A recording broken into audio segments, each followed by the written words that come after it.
Let me start by saying that I love the United States. I used to live there as a teenager, and I've always admired the people, the optimism, and the anything is possible attitude.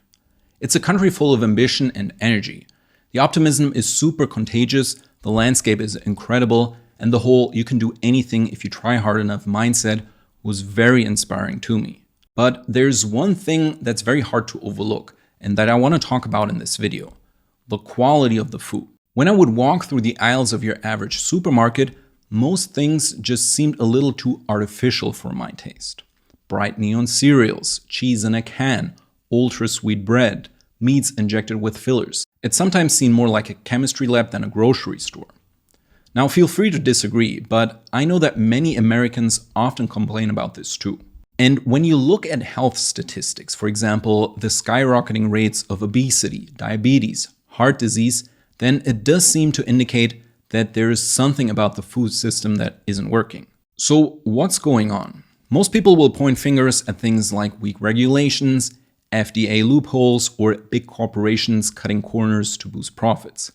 And sure, those things absolutely play a role, but there is another layer to it that's often overlooked in my opinion. And I haven't seen this discussed online anywhere. So I wanted to share my opinion on it as someone from Europe, but who often creates content for Americans, or at least people from the Anglosphere. I actually believe a big part of the difference between European and American food comes down to openness to innovation. Let me explain. The US is arguably the most innovative country in the world. It's the land of Silicon Valley, biotech startups, venture capital, and people constantly chasing the next big thing. New equals exciting, which equals progress.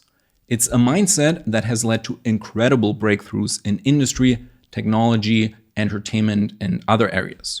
So basically any area of life where new usually means better. But when that same mindset gets applied to food, things get a little weird. New food products might be cheaper, they might be faster to make, or have a longer shelf life, but they're usually worse compared to what we had before.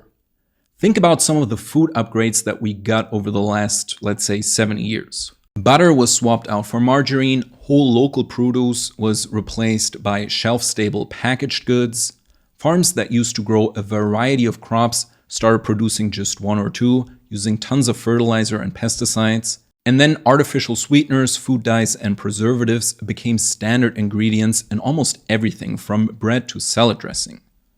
Most of these changes were introduced in the name of progress, efficiency, and of course consumer demand. But they didn't make the food healthier, just more convenient. Now compare that to Europe. European countries are also modern and developed, but they tend to have a much more cautious relationship with food. There's more resistance to food tech and a stronger connection to traditional ways of eating. Cheese is still aged and fermented, not sprayed into a can. Bread is often made with just a few ingredients. Grains and dairy usually isn't fortified here, and many artificial ingredients that are common in the US are banned in the EU. Now, I'm not saying we don't do dumb things here. The European Nutri-Score, for example, is a joke, and regulators definitely aren't immune to making mistakes. What I'm trying to point out is that I believe a big part of the difference in food is cultural. Europeans tend to see it as something that should be protected and respected, not optimized. There is a stronger sense of food heritage, and people are more skeptical of tampering with the basics. Of course, the slower, more cautious attitude also has its downsides. Europe isn't exactly leading the world in innovation right now or in economic growth. And society here definitely seems less flexible and more set in stone, which is one of the reasons the US still is the biggest destination for ambitious people. So again, outside of nutrition, experimentation is usually a good thing, and it leads to newer and better ideas. But when it comes to food quality, the European resistance to change seems to have paid off, at least in my opinion. When I talk about this with other people, they often name things like the Green Revolution as a counter-argument, since it shows how important innovation is, even when it comes to food stuff.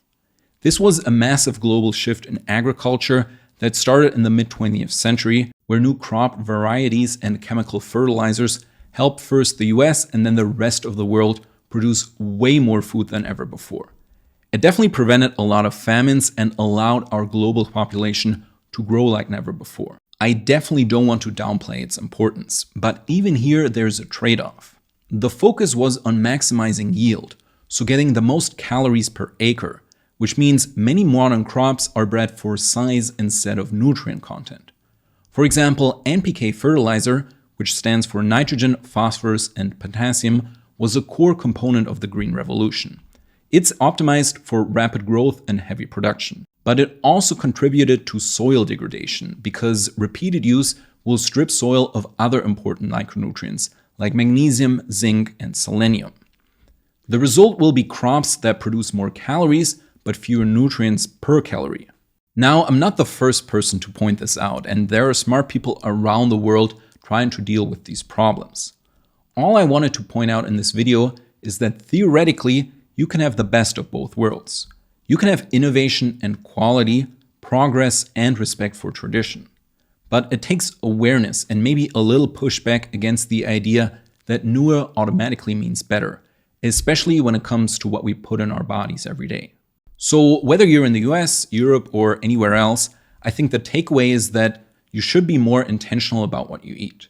Read labels and choose foods with fewer ingredients. I want to thank you for listening. I'm very curious to hear your thoughts on this. Have you noticed the same thing about food in the US, or do you see it completely differently? Feel free to share everything in the comments.